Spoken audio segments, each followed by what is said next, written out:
So with that, I am going to go ahead and turn things over to Chuck Caisley. He is the Senior Vice President of Public Affairs and Marketing and Chief Customer Officer for Evergy. Chuck, go ahead. Good morning, everybody, and thank you so much for being with us this morning at this early time. I know it's been a very trying time out there for our customers and for businesses that we serve, and so just appreciate everybody showing up this morning to hear a little bit about what's gone on over the last 24 to 48 hours with power supply in our region. So I'm going to try and make my remarks brief because I think people would really like to ask questions, but I'm going to start out giving a little bit of a history of the run up to yesterday and then talk about the temporary emergency power outages that Evergy instituted at Southwest Power Pool's request yesterday, and then just a little bit about what customers can expect today as the sun starts to come up and hopefully we're going into our last real bad day of extreme cold temperatures. So to start out, just a little bit of history. Evergy actually has been in cold weather operations since the early part of last week. Starting Tuesday, Wednesday, we started making pretty intense proactive preparations for what we knew was going to be a significantly difficult time period for the electrical grid. We didn't have full visibility at that point as to how much generation or power supply was going to be needed, but we did know that it was going to increase significantly with the cold temperatures. We knew that there was going to be an extended time period of extreme cold temperature. And power supply issues aside, that always pushes the electrical grid to the max. And so we started making preparations. Some of the things that we started to do include some of the following. We brought in extra staff across the entire company and went on an alert status ourselves. In many areas, we went to 24/7 operations. We staffed up our call center and our IT staff, and those entities went to around-the-clock status, which is not normal operations for us in normal times. We also reduced all of the energy usage at our own facilities as a first step to lowering overall energy demand in our region. We stopped all non-essential work across our system, meaning anything that was not necessary, we weren't doing it, and we were focused exclusively on keeping the grid running and keeping our power plants active and running. We knew we were going to need every single one of them to keep the lights on, so to speak, and so we stopped anything proactive in terms of construction. And then we went into cold weather operations at our power plants. What that essentially means is bringing on more personnel and getting them ready to deal with some of the things that occur when extreme cold weather hits. And I'll talk about that a little bit more here in a little bit. On Sunday, I think, as everybody probably recalls, we went out and asked the region and the customers that we serve to start conserving electricity. That was, again, at the request of the Southwest Power Pool that was starting to see loads and demand for electricity increase significantly. And so we made a public appeal on Sunday to reduce energy usage. And then I think, as everybody is aware, Monday we got into a situation where, for the first time in its history, the Southwest Power Pool called an energy emergency alert 3, the highest level that they have, and we were forced to take additional actions. And again, those are things that we will talk about here in a little bit. I should also notice or mention that on Monday morning, we also contacted a significant number of large industrial and commercial customers, and in anticipation of grid issues, we asked them to reduce their power usage as well. So anytime we get into a situation where we have extended cold weather or extreme temperatures of any kind, our number one priority is to make sure that we have enough power supply to meet the demands of our customers. I want to state right up front, and we'll probably repeat several times, at no time during the last 24 hours or any part of this extreme cold weather system have we had a time in the Evergy service territory where we did not have enough power to meet the demands of our customers. Again, we have had enough generation at our nuclear, coal, natural gas, and wind facilities to meet the demands of our customers. And so it is only in response to a 17-state region in the Southwest Power Pool that we've taken some of the actions that we did. When we have extreme cold weather like this, some of the things that happen at power plants bear noticing or talking about. One of which is that fuel becomes very difficult to get and becomes very difficult to actually use. And these extreme cold temperatures, for example, we have coal stored at all of our coal-fired power plants, but it's stored outside. And so when it rains or snows and then freezes, moisture gets into the coal and it actually makes that coal like concrete. So in order to use it, in order to burn it, we have to get men and women out on bulldozers. We have to break it up, and then we have to load it in to the power plant in a way that's much more manual than usual. And that takes a lot of time. It takes a lot of effort. And then ultimately, when the coal is burned, it doesn't generate as much electricity as it normally would because of the moisture content and the temperature of the coal. So that's one example. We also have access to fuel issues, meaning trains and trucks that deliver fuel and pipelines become constrained and slower. And again, those are all things that we have been dealing with. However, none of that has interrupted operations or our ability to supply electricity. We have actually made it through this time period pretty well, all things considered. Other things that occur, we've had wind turbines because of the high content of moisture in the air that have frozen up and are not able to turn. So a significant amount of our wind supply over the last 4 or 5 days has been offline and not generating electricity. We also see water intakes and cooling systems necessary to keep power plants running that are freezing up and have to be manually have ice broken off of them. It's very labor intensive and sometimes results in breaking the very equipment you're trying to keep running. And of course, all of our equipment runs off of diesel or hydraulic kinds of mechanics. All of that in these extreme temperatures have higher failure rates and have issues that come up. So the men and women at our power plants have been working 24/7 now for over a week, dealing with some of these issues. I know that the media team has pictures out on social media and also other pictures available for those who want them. It's really, truly heroic work that these men and women are doing in absolutely extreme conditions.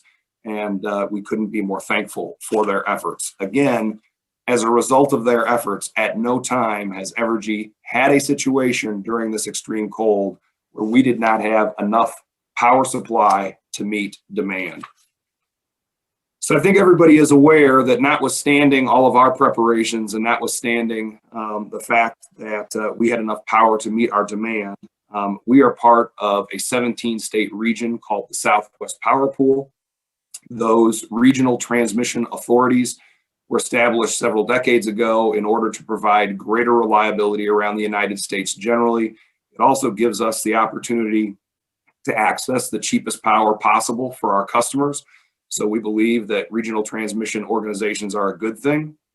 Having said that, this 17-state region now controls the power flow in our service territory, as well as many other utilities, both in this region and in the other 16, 17 states that I mentioned.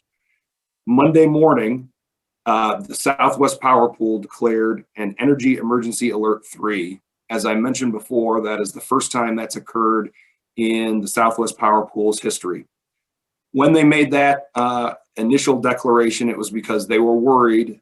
They had dipped into the reserves of their energy supply for this 17-state region, and they were worried about grid stability and the ability to maintain service to all customers in those 17 states over the morning and early afternoon time yesterday. As a result, and to give you some context there, the Southwest Power Pool set a new peak demand record yesterday for the wintertime of 44 gigawatts.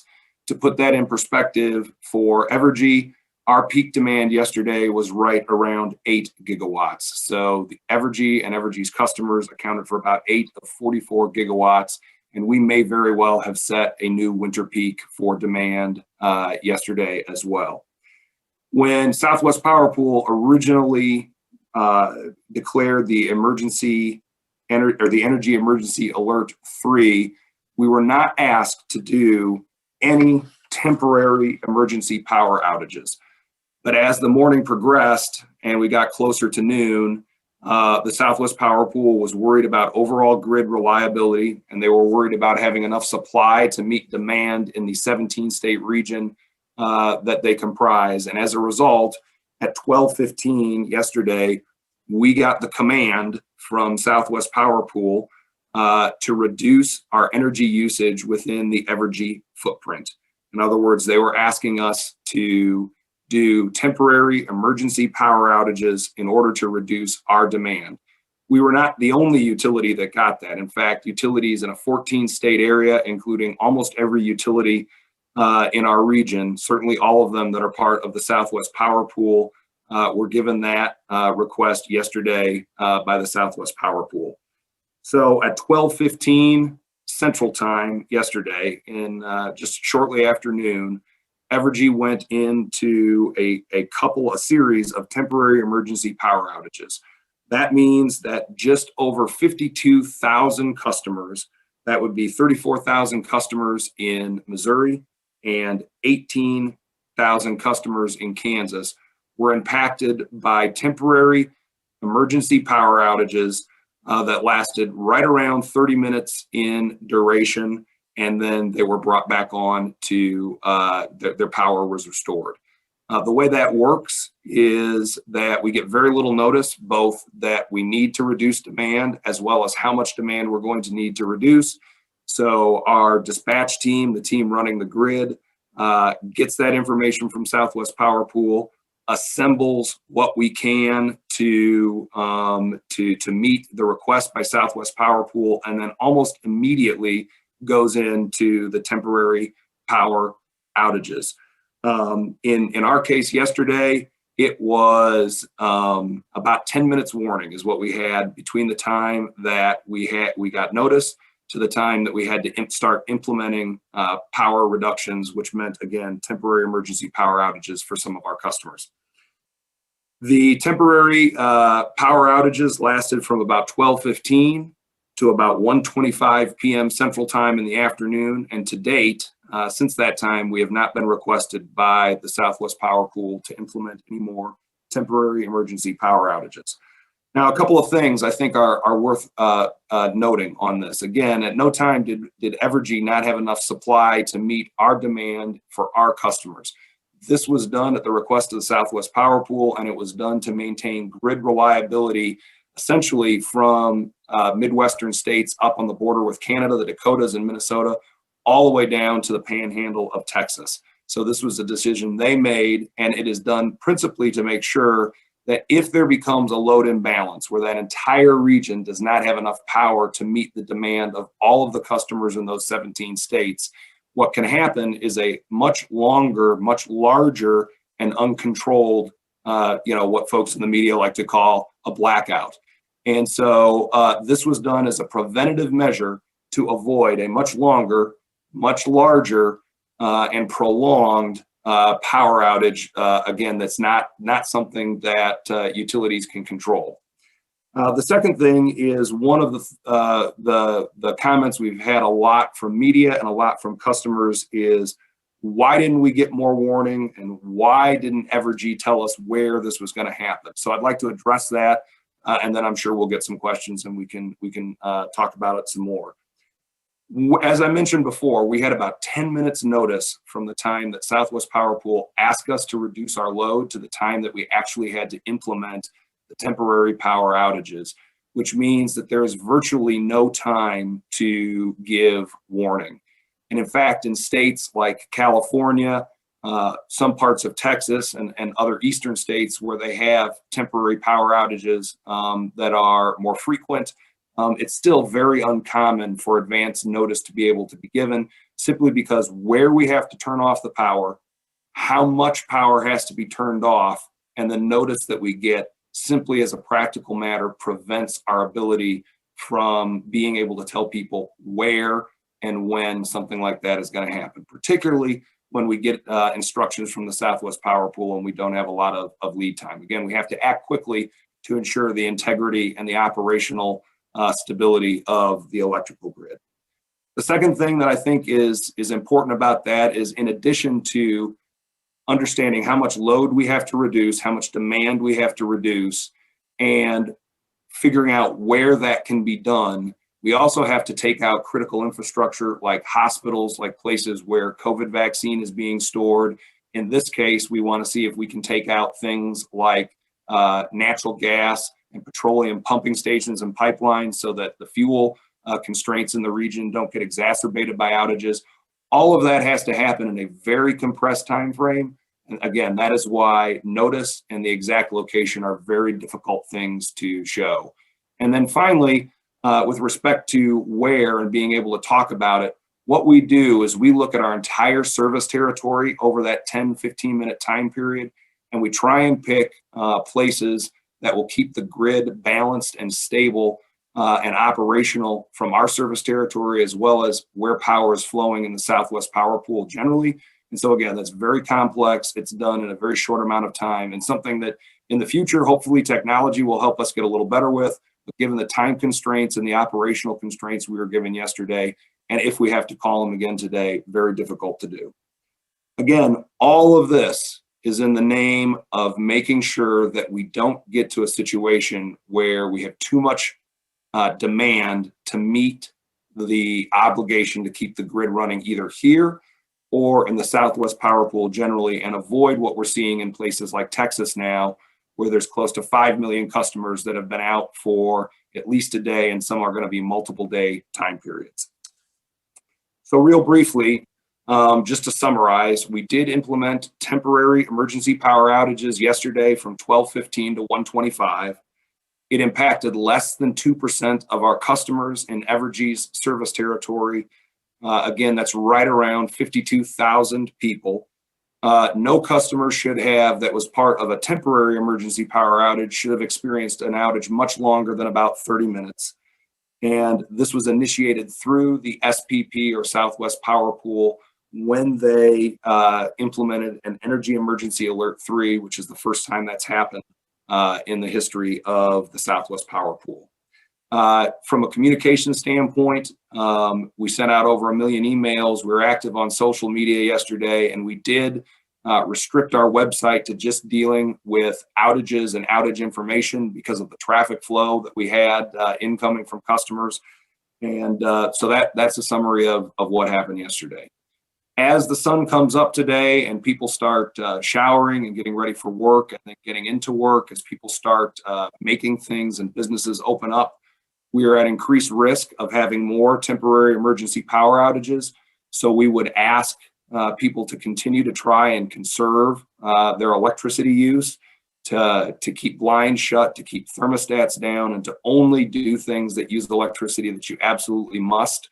Again, the time we're at most risk from the Southwest Power Pool is probably between about 8 o'clock and a.m. today and about 1 p.m. We cannot predict, and we have not heard from the Southwest Power Pool if they expect to call any more temporary emergency power outages. But what we do know is that they are expecting to hit another system peak, or another record level of demand this morning. And so again, we'd ask customers to continue to conserve electricity and to work with us as we try and get out of this morning and into this evening, when hopefully the temperatures will start getting a little better and a little warmer. So that's what I have for this morning. And at this point, I'd be happy to take any questions that people have. Thanks, Chuck. I would remind our participants to use the Q&A function at the bottom of their screen to submit any questions they have. We've got a little bit of time, so we'd be glad to hear from you.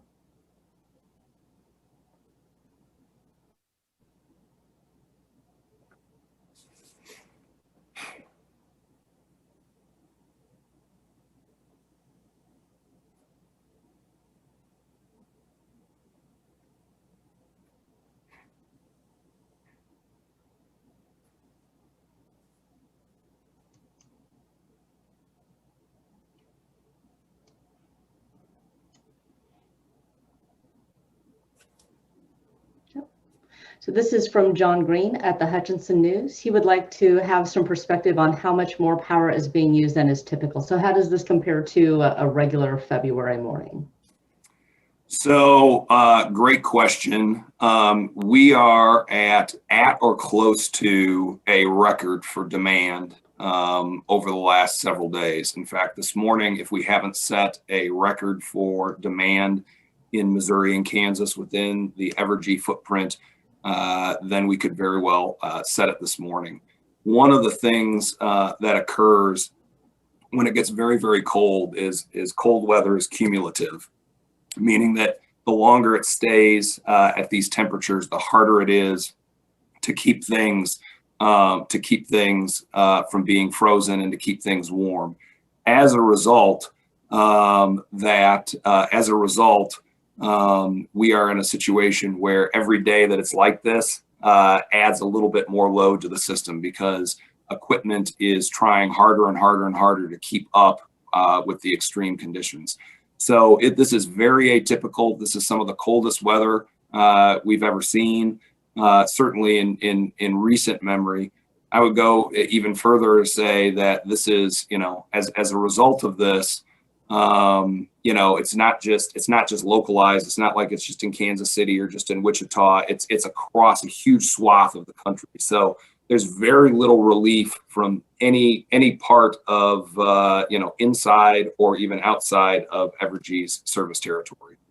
The other thing that I wanted I just got a breaking news alert here. We have just heard from the Southwest Power Pool that they have put us on alert for more potential temporary power outages. So we're not in a situation yet where we're calling something like that. But as of this moment, we have received notification from the Southwest Power Pool that their overall, load is at a level where it's something that could happen. Also, just to put it in perspective, right now at several of our plants, we're at about negative 22 degrees from an operating perspective. It's a little bit like being in Alaska or the North Pole. So this is very tough times for power plants to stay up. Also, we just went from a Southwest Power Pool perspective from an Energy Emergency Alert 2 status to an Energy Emergency Alert 3 status. And so that means we'll probably hit peak demand today somewhere between 9 and 10 a.m. So if we were to guess with respect to when temporary emergency power outages might be needed, I would say it would be in that 8 to 10:30 timeframe. But again, that's just a guess at this point, and we don't know for sure. Would happy to take other questions, Gina. Sure. So Andy House would like to know, are large industrial users being asked to cut power? Yes, absolutely. Great question. So we have, I would say, probably 3 or 4 dozen large industrial consumers that have sizable loads. And what I can tell you is they're great corporate citizens. Companies like Ford Motor Company, Occidental Petroleum, Coffeyville Resources, they're Nucor and Sedalia. These are great companies who are reducing their load in order to help the system. We couldn't be happier at the response we've gotten from industrial customers who really, in addition to making the products and services that they have really done everything they can to help with system reliability. Those customers, as of yesterday morning, right around 10 o'clock, we're actively reducing load. Again, we'd like to send a shout out to those companies because not only are they helping maintain grid stability for a 17-state region, but to do that, in many cases, they have to fight damage happening to their equipment as a result of the cold when they start to reduce power usage like this. So yes, that's something we've been actively doing. We also have some customers that have their own generation. We've asked them to turn that generation on, and they've been doing so despite very high fuel prices and again, tough operating environments.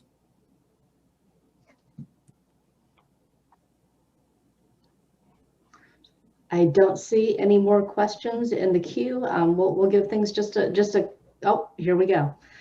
So Kathy Quinn would like to know, if a customer experiences an outage, at what point should they be concerned if it lasts longer than anticipated?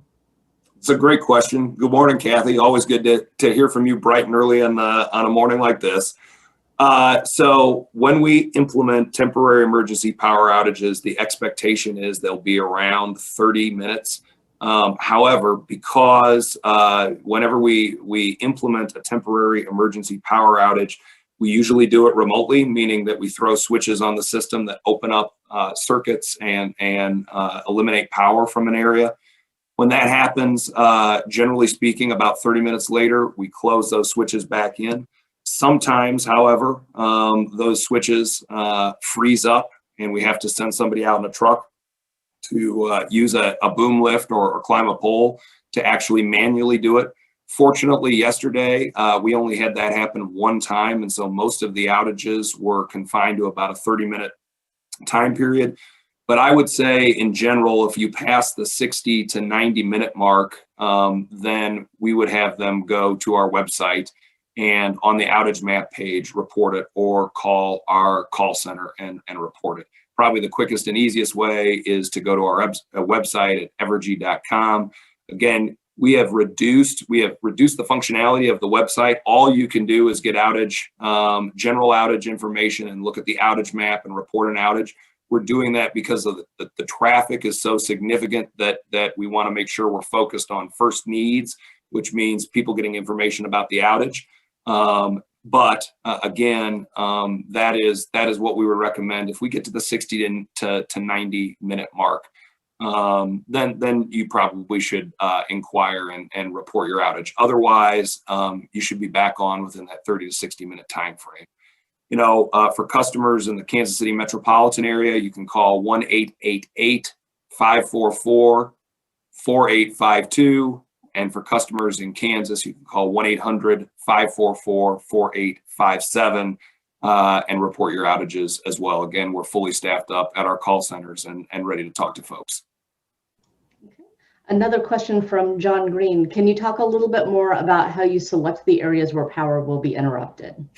Yeah, certainly. So one of the things that a lot of people don't know is the grid has to be perfectly balanced at all time, meaning we have to match not only the amount of power that's being produced with the amount of power that's being demanded or used by customers.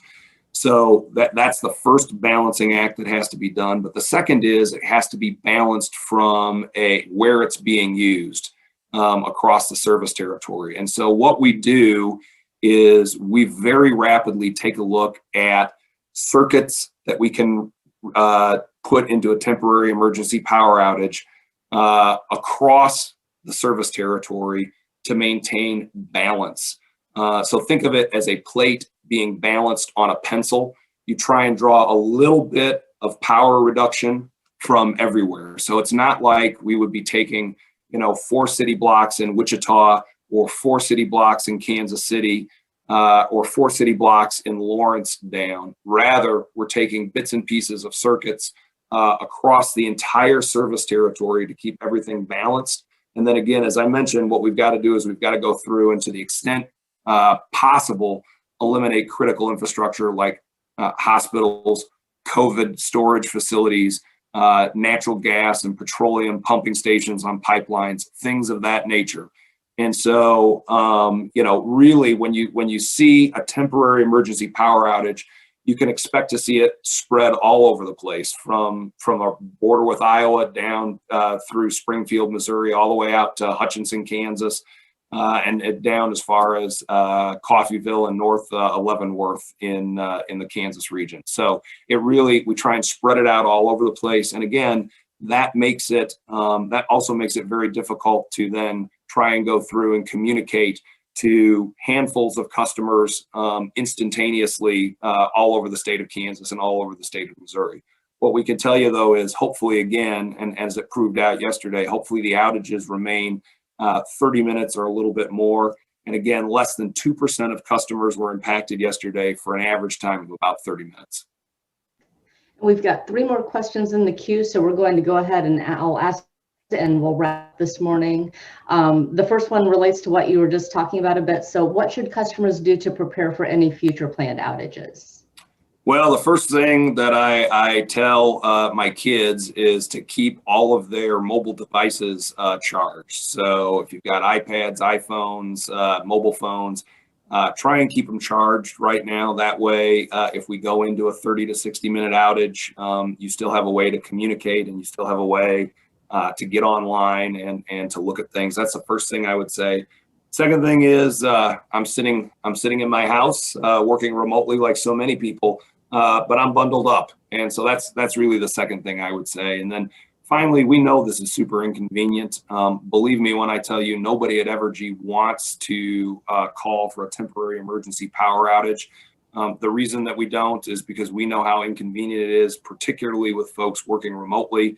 Our employees are spread out all over Kansas and Missouri. So when those power outages are called for, they're impacted like everybody else, which also gets into our work operations as well. So we know that it's not something people like. We know that in these temperatures, it's very frustrating and very worrisome. But we would ask for folks to have just a little bit of patience. We're getting a directive from the Southwest Power Pool in order to make sure that we don't have something like is going on in Texas right now, where you have millions of people out of power for multiple days. 30 minutes of a brief power interruption is something we need to do as a temporary measure to help prevent that. Okay. Again, from John Green and Hutchinson, I understand you said Evergy has plenty of energy for its customers and it's a regional issue, but has the shift to wind reduced your ability to generate what you expected or could be producing?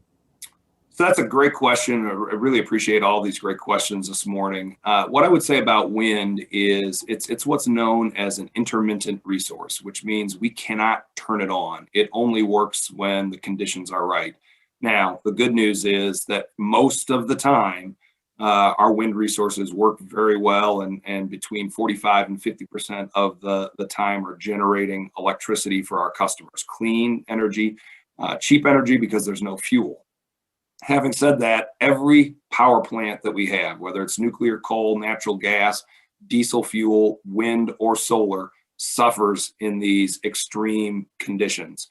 And wind is no exception. And so really there are two factors that are really causing trouble for wind right now. One is the fact that there's enough moisture in the air and it's so cold that it's freezing both hydraulic fluid as well as just the mechanical parts of wind turbines. And once they're frozen, it's very difficult in these conditions to get them unfrozen. Second thing is the wind just isn't blowing very hard. The average speed right now in most of the wind farms we have in western Kansas is somewhere between 8 and 10 miles an hour on a steady basis. And so as a result, we're just not getting great wind production even in perfect conditions. It wouldn't be some of the best generating days that we've had. Having said that, as of this morning, about 18% of the electricity that we're providing customers is coming from wind. That's down from on a normal basis, maybe 30-35%. As folks are probably aware, about 50% of the electricity that Evergy supplies our retail customers in Missouri and Kansas is carbon and emission free.